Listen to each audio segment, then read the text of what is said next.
네, 이제는 개인 투자자분들이 속지 않습니다. 관세에 대한 리스크에도 불구하고 그 리스크를 뚫고 올라가고 있는 코스피 시장, 그리고 다시 한번 탄력적인 모습을 보여주는 코스닥인데요. 자, 지금 5,000피 그리고 천스닥 시대에 과연 어떤 포인트를 오늘을 중점적으로 가져가면 좋을지 불사조 리서치 김진경 본부장과 함께하겠습니다. 어서 오세요.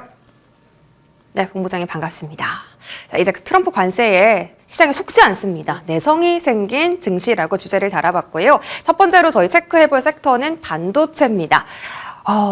일단 삼성전자, SK하이닉스 각각 이슈가 있거든요. 먼저 삼성전자부터 보자면 지금 HBM4 인증 통과설 돌고 있습니다. 거기다가 내일 실적 발표 앞두고 있는데 오늘은 그냥 보합권 내에서 등락 정도, 최근 일주일 정도 흐름은 계속 횡보잖아요. 근데 많은 분들께서 삼성전자를 사래요. 근데 또 사기에는 내가 또 이 매수가 14만 원에서 사야 되나? 라는 생각도 들고 또 오늘 외국인이 순매도하기도 합니다. 그럼에도 우리가 그런 분위기를 무시하고 좀 매수를 해야 되는 타이밍일까요?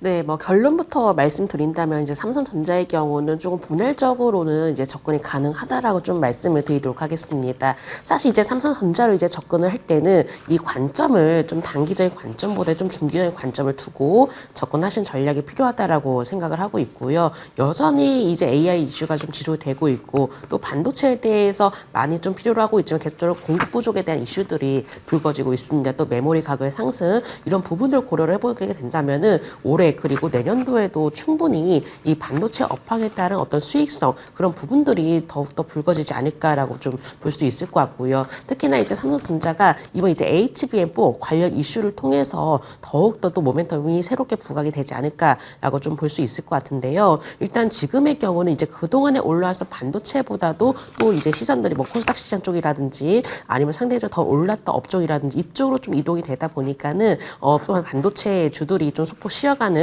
모습 보여지고 있지만은 이 현재 삼성전자를 둘러싸고 전체적인 반도체에 따른 분위기를 살펴보게 된다면은 삼성전자의 경우 우리가 그냥 좀 관심밖에 좀 둘 것이 아니라 우리가 관심권 안에 두면서 조금 분할적으로 접근이 가능하다라는 점 좀 말씀을 드리고 싶고요. 다만 특히나 이제 삼성전자, SK하이닉스 이 반도체 톱의 경우는 지금부터 좀 중기적인 관점으로 대응해 보실 필요가 있다는 점 말씀드리고 싶고 물론 삼성전자가 그동안 올라왔던 만큼 다시금 비슷하게 올라갈 수 있을까 이 부분에 대해서 아직까지는 좀 더 지켜봐야 될 것 같습니다. 하지만은 지금 분위기상으로 봤을 때는 좀 더 추가적인 상승 여력이 남아 있다라는 점 말씀드리면서 조금 추세적인 흐름을 살펴보시면서 대응하실 필요가 있다라는 점 말씀드리도록 하겠습니다. 시기적으로 사실 가장 궁금한 게 지금 코스닥 쪽으로 수급도 몰리고 시선도 쏠리고 있잖아요. 그럼 상대적으로 코스피가 좀 덜 주목을 받게 될 텐데 그러면 삼성전자랑 하이닉스가 우리가 생각한 것보다 조금 더 오래 쉬어갈 수 있겠다라는 걱정을 했거든요, 어제 사실. 근데 오늘 그런 걱정을 좀 씻어내 주는 건가요, 흐름이?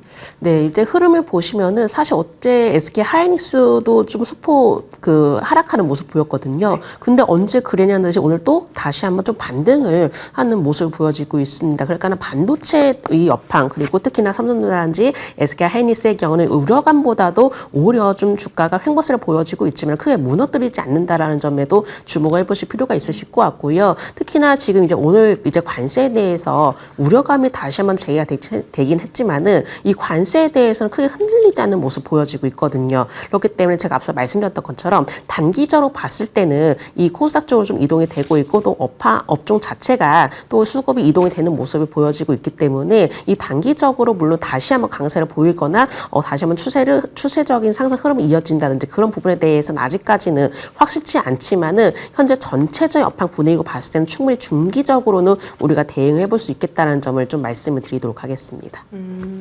중기적으로 일단 반도체는 조금 더 롱텀으로 가져가자라는 말씀을 계속 해주셨는데 일단 가장 궁금한 건 SK 하이닉스예요. 그 마이크로소프트의 새로운 AI 칩에 HBM을 단독 공급한다. 이 단독이라는 단어가 참 중요한 것 같거든요. 그 기사 한 방에 지금 하이닉스가 4% 넘게 시세를 분출하고 있어요. 몇 점짜리 뉴스일까요? 하이닉스 그냥 오늘만 잠깐 상승하는 정도의 뉴스? 아니면 조금 더 신고가를 끌어가 줄 수 있는 강력한 뉴스? 어떤 무게감을 갖고 있을까요?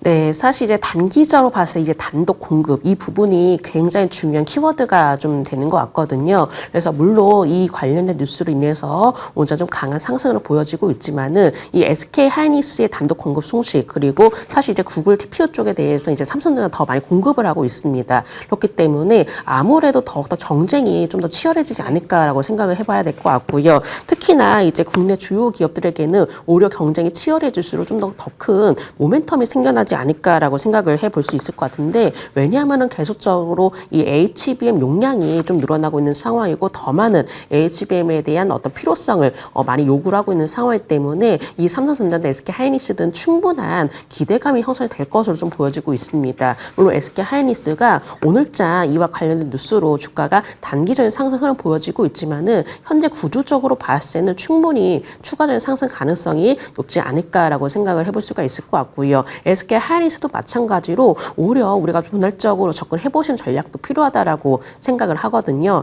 삼성전자뿐만 아니라 SK 하이닉스도 마찬가지로 전체적인 이제 반도체 구조적인 부분들이 오히려 좀 더 유리하게 돌아가고 있는 상황이기 때문에 삼성전자든 SK 하이닉스도 우리가 좀 더 분할적으로 좀 접근을 해보실 필요가 있다는 점 말씀드리면서 SK 하이닉스도 마찬가지로 우리가 좀 긴 시선을 두고 바라보실 필요가 있겠다라는 점 말씀드리도록 하겠습니다. 네, 지금 뭐 내일 만약에 실적 발표가 나와서 잠시 주가가 떨어지면 줍줍의 기회인 거네요. 네.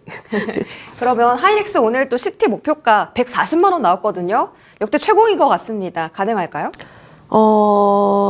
저는 뭐 불가능 아니라고 생각을 하거든요. 계속적으로 이제 리포트들을 살펴본다면은 뭐 삼성전자, SK 하이닉스 계속적으로 좀 목표가 상향하는 리포트가 좀 나와주고 있습니다. 이런 리포트들이 사실은 물론 이 주가에도 단기적 영향을 미칠 수가 있겠지만 그만큼의 어떤 기대감 형성이 되고 있고 그만큼 우리가 새로운 모멘텀을 기대를 해볼 수가 있기 때문에 계속 긍정적 리포트가 나오는 거라고 생각을 하거든요. 그래서 물론 불가능의 영역은 아니지만은 지금 당장으로 봤을 때는 과연 SK 하이닉스가 100만 원 돌파 여부를 먼저 살펴봐야 될 것 같습니다. 정말 고지라고 할 수 있는 이제 100만 원 터치를 하고 난 뒤에 주가의 방향성도 우리가 면밀히 체크를 해보실 필요가 있겠다라는 점 말씀드리도록 하겠습니다. 네, 중기적으로 좋으니 하이닉스와 삼성전자는 계속 분할 매수로 접근을 해야 된다라고 말씀해 주셨습니다. 소부장 안으로 들어가서요. 먼저 제일 궁금한 종목은 코스닥에 상장된 가장 시총이 큰 리노공업입니다. 자, 새해 들어서만 25%의 시세를 수익률을 쌓아가고 있는데 리노공업에 대한 기대감이 지금 높거든요. 그리고 지금 본부장이 증권가에서 이런 얘기 나와요. 이제 캐펙스 확대 얘기 본격적으로 나올 거다. 그럼 당연히 소부장단 수혜 받겠죠. 근데 코스닥 지금 끌어올린다고 하죠. 그럼 주인공이 리노공업인가? 이 생각이 듭니다. 지금 접근하기에 늦지 않았나요? 사실 이제 리노공업의 경우 제가 아마 지난주에도 좀 말씀을 드렸던 종목인 것 같아요. 근데 이제 연이 지금 급등세가 좀 올라오고 있다 보니까는 사실상 주가에 지금 당장에 자리 차이 좀 부담이 되지 않을까라고 생각을 하거든요. 물론 리노공업에 대해서 이 사업에 대한 성장성 이 부분에 대해서는 충분히 유효하다라고 판단되지만은 지금 당장 접근하기에는 다소간의 부담이 될 수가 있기 때문에 현재로서는 좀 더 관망을 하실 필요가 있겠다라는 점 말씀드리고 싶고요. 하지만 지금 이제 보유자분들의 영역이라고 판단을 하고 있습니다. 보유자분들께서는 좀 더 수익권에서는 분할적으로 어느 정도 수익을 챙겨 나가시는 전략도 필요하다라고 생각하고 있습니다. 왜냐하면 이제 소부장 관련주들이 보시면 계속적으로 좀 빠르게 순환매가 좀 돌고 있는 상황이거든요. 이 반도체 특독과는 달리 이 소부장 관련주들의 경우는 워낙 변동성에 민감하기도 하고요. 또 이렇게 업종 내에서도 좀 빠르게 어떤 수급 간의 이동이 좀 펼쳐지고 있는 상황이기 때문에 계속 올라가고 있는 종목 바라보시는 것이 아니라 조금 이렇게 수급 간의 이동을 살펴보시면서 좀 단기적으로 대응하실 필요가 있겠다는 점 말씀드리면서 현재는 신규 매수자보다도 좀 보유자분들 영역이다라는 점 말씀드리도록 하겠습니다. 지금 접근보다는 지금 리노공업은 보유자의 영역이라고 판단을 해주셨습니다. 네, 지금 삼성전자, 하이닉스 포트폴리오에 없으신 분들은 오늘의 전략 잘 참고하셔서 반도체 대응해보시기 바라겠고요. 저희 다음 원전 넘어갑니다. 자, 오늘 시장 전부터, 개장 전부터 핫했던 섹터인데요. 일단 그 대통령의 한마디에 지금 원전 관련주들이 불기둥을 뿜고 있잖아요. 근데 사실 준공이 2037년이거든요. 그럼 1년 뒤에요. 근데 너무 먼 미래의 밸류를 지금 너무 가파르게 끌어당기는 것이 아닌가라는 걱정도 사실은 있습니다. 물론 이 원전에 대한 모멘텀이 이 신규 원전만 있는 건 아니죠. 뭐 ESS라든지 AI 전력 인프라라든지 여러 모멘텀이 섞여 있긴 한데 지금 원전의 상승세는 어떻게 해석하고 계세요? 네, 사실 어떻게 보면 이제 작년에 조방원이 굉장히 시장 이끌어 왔었거든요. 근데 이제 조방원의 분위기가 올해에도 쉽게 꺼지진 않을 것으로 좀 보여지고 있습니다. 특히나 원전의 경우는 이 정책적인 이야기들이 좀 많이 나와주고 있고, 뭐 이제 미국에서도 이 원전에 대한 필요성에 대해서 많은 이야기들을 해주고 있거든요. 그만큼 투자가 또 진행이 되고 있기도 하고요. 그렇기 때문에 이제 원전에 대한 투자, 이런 기대감을 이제 선반영해서 올라가는 부분이 있고, 특히나 이제 원전의 경우 단순히 원전에 대한 투자가 진행된다. 이뿐만이 아니라 뭔가 이제 계속적으로 에너지에 대해서 좀 필요성이 두각이 되고 있다 보니까 앞으로 원전에 대해서는 더욱더 여기에 따른 수의 기대감이 더해지지 않을까라고 좀 볼 수가 있을 것 같습니다. 그렇기 때문에 원전주의 경우는 이제 오랫동안에도 정말 유심히 좀 바라봐야 될 섹터 중에 하나다라고 저는 좀 말씀을 드리고 싶고요. 이제 원전주라고 한다면은 이제 정책적인 모멘텀도 빼놓을 수가 없을 것 같은데 사실 시장 자체의 분위기를 보면은 현재 이제 정책에 민감하게 좀 반응하게 됩니다. 그러니까 정책이 어떤 말을 하느냐에 따라서 관련주들 좀 들쑥날쑥 움직이는 경향이 있고요. 특히나 지금 정책 쪽에서도 이 원전에 대한 많은 이야기들을 좀 나와주고 있는 상황 때문에 원전주의 경우 이제 오랫동안 우리가 유심히 지켜봐야 될 섹터 중에 하나다라고 좀 말씀드렸던 거고, 원전주의 경우는 아직 크게 오르지 않은 종목이라든지 뭔가 추세를 크게 이탈하지 않은 종목이라면은 충분히 관심을 둘 필요가 있지 않을까라는 점 말씀드리도록 하겠습니다. 원전에 충분한 관심을 둘 필요가 있다라고 하셨는데 지금 사실 시세가 다 많이 떨어졌어요. 아침 대비해서 윗꼬리를 길게 달고 있는 종목들이 많은데 유독 전력 설비 쪽으로의 지금 수급 이동이 눈에 띄거든요. LS 일렉트릭이 갑자기 10% 급등하고 뭐 한전기술, 한전산업, 한전 KPS, 우진 같은 종목들은 다 상승분을 반납하고 있습니다. 어떤 수급 이동이 일어난 건가요? 네, 지금 현재로 살펴봤을 때 수급 간의 이동이 좀 재빠르게 움직여지고 있다라고 좀 볼 수 있을 것 같고요. 장 초반에 급등했던 종목들이 오히려 좀 상승을 좀 반납을 하는 모습 보여지고 있는 상황이거든요. 그러다 보니까는 사실 이제 요즘에 장 분위기 살펴본다면 오전과 오후 이렇게 다르게 흘러가는 모습이 보여지고 있습니다. 이 부분에 대해서 좀 유의를 하실 필요가 있으실 것 같고, 제가 앞서 계속 좀 말씀드렸던 부분이 좀 순환매가 빠르게 돌아가고 있다는 점이거든요. 사실 장중에도 계속적인 수급 이동 그리고 순환매가 워낙에 빠르게 돌아가고 있는 상황이기 때문에 특히나 갑작스럽게 오전째 급등했던 종목에 대해서 좀 따라잡는다. 이 부분에 대해서는 조금 더 어느 정도 리스크도 감안해 주셔야 되시기 때문에 이런 분위기적인 부분들 충분히 좀 감안하시면서 대응하실 필요가 있다는 점 말씀드리도록 하겠습니다. 오늘 유독 한전산업만 좀 강했고 그나마 시세가 덜 빠지는데 혹시 이유가 있을까요? 한전산업의 경우는 그동안에 사실 두산 에너빌리티가 워낙에 추세를 강하게 올라왔던 종목이거든요. 근데 두산 에너빌리티와는 달리 이 한전산업의 경우는 그동안에 좀 덜 올라왔었습니다. 그러니까는 아무래도 좀 어느 이런 자리적인 부분에 대해서 좀 가격 메리트가 좀 더 두각이 되지 않았나라고도 좀 볼 수가 있을 것 같고, 특히나 한전산업의 이제 주요 자회사 중에 하나가 바로 한전 KPS거든요. 한전 KPS랑 이제 자회사 매력도 부각이 되었기 때문에 이 한전산업의 경우는 아직까지 뭔가 개별적인 별다른 공시가 나오진 않았지만은 가격 매력도라든지 아니면 자회사의 매력도가 좀 더 부각이 되지 않았을까라는 점 말씀드리도록 하겠습니다. 자회사의 매력도. 그럼 지금 상승분을 반납한 원전, 그러니까 가격이 좀 저렴해진 원전을 살까요? 아니면 지금 수급이 강하게 붙고 있는 전력 설비를 담을까요?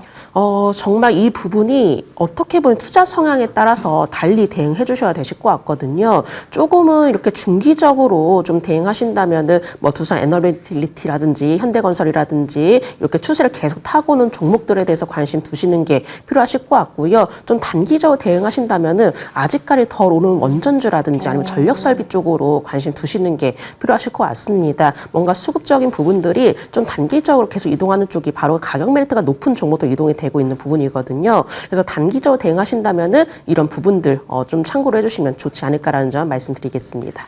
네. 자, 그럼 지금 단기적으로는 원전 쪽에 접근을 하는 것이 좋겠다라고 좀 말씀을 주셨고요. 그래도 전력 설비 자체는 AI 인프라라는 정말 중요한 모멘텀을 가지고 있기 때문에 장기적으로 계속 좀 질주할 가능성이 있다라고 언급해 주셨습니다. 원전과 전력 설비까지 알아봤고요. 저희 다음은 코스닥 많이 궁금하시죠? 코스닥 지금 바이오가 주도 섹터냐, 2차 전지가 주도 섹터냐 좀 씨름을 하고 있습니다. 줄다리기를 하고 있는데 오늘은 일단은 제약바이오인가요? 아니면 2차 전지인가요? 먼저 바이오부터 알아보겠습니다.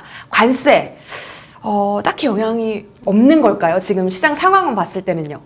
네, 관세에 대한 이제 아침부터 얘기가 나왔지만은 생각보다 주가는 크게 반응을 하고 있지 않거든요. 그만큼 우리 시장에서는 이 관세에 대해서 어느 정도 내성이 생겼다라고 좀 보시면 되실 것 같고요. 뭐 최근에 이제 제약바이오주 쪽으로 좀 수급이 옮겨지는 그런 모습 보여지고 있는데 이 제약바이오주도 어떻게 보면 그동안에 많이 소외가 되었었던 업종입니다. 그동안에 다른 업종들 올라갈 때 다소간에 좀 소외가 되었던 업종인데 이 소외가 되었던 업종으로 또 수급이 이동이 되고 있는 상황은 그리고 그중에서 제약바이오주가 포함이 되었다라고 좀 볼 수가 있을 것 같고요. 지금 당장으로서 이제 관세에 대한 우려감보다도 뭔가 제약바이오주에 대해서 어느 정도의 좀 가격 메리트도 느껴질 것이고요. 그리고 이제 제약바이오주가 뭔가 동시적으로 다 올라가는 것이 아니라 특히나 뭔가 좀 개별적인 기술력이라든지 어떤 개별적 이슈가 기대가 되고 있는 쪽으로 수급이 이동이 되는 모습 보여지고 있습니다. 그렇기 때문에 제약바이오주의 경우는 어떤 전체적인 분위기보다도 조금 더 지금부터는 개별적인 종목별 옥석 가리기가 더욱더 중요한 시점이 되지 않을까라는 점 말씀드리도록 하겠습니다.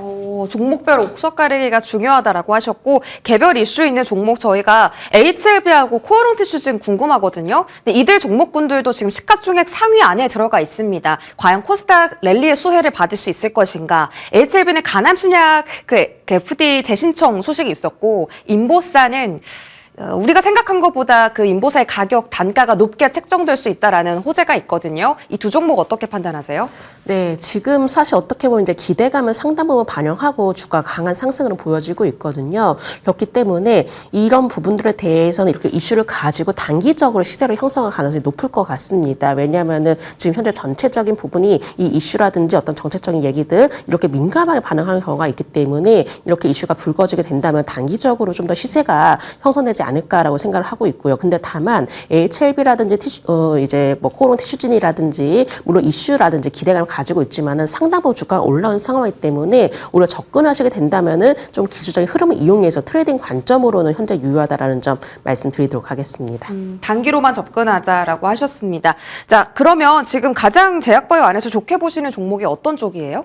네, 저는 이제 비만 초제 관련주 쪽으로 좀 말씀을 드리고 싶거든요. 이 비만 초제 관련주 안에서도 이제 세미클로타이드의 이제 독점권이 이제 올해 줄줄이 좀 만료가 되고 있기 때문에 오히려 기업들에게는 충분한 어떤 수혜 기대감이 형성되지 않을까라고 좀 볼 수가 있을 것 같습니다. 그렇다면은 이 글로벌 기업들도 시장 진출 좀 더 본격화할 것으로 보여지고 있고요. 우리나라 이제 관련 기업들도 마찬가지로 좀 더 적극적으로 나설 가능성이 높기 때문에 올해 비만 초제 관련주도 또 하나의 어떤 기대감이 실리지 않을까라고 생각해 볼 수가 있을 것 같고 또 하나 지금 주목이 되고 있는 것이 바로 경구용 비만 치료제이거든요. 이 부분이 전체적인 시장이 확대가 되게 된다면은 지금보다 더 많은 수요가 증가를 할 것으로 전망이 나와주고 있는 상황이기 때문에 비만 초제 관련주 오랫동안에도 정말 우리가 관심 있게 지켜보시면 좋으실 것 같습니다. 탑픽이 어디예요?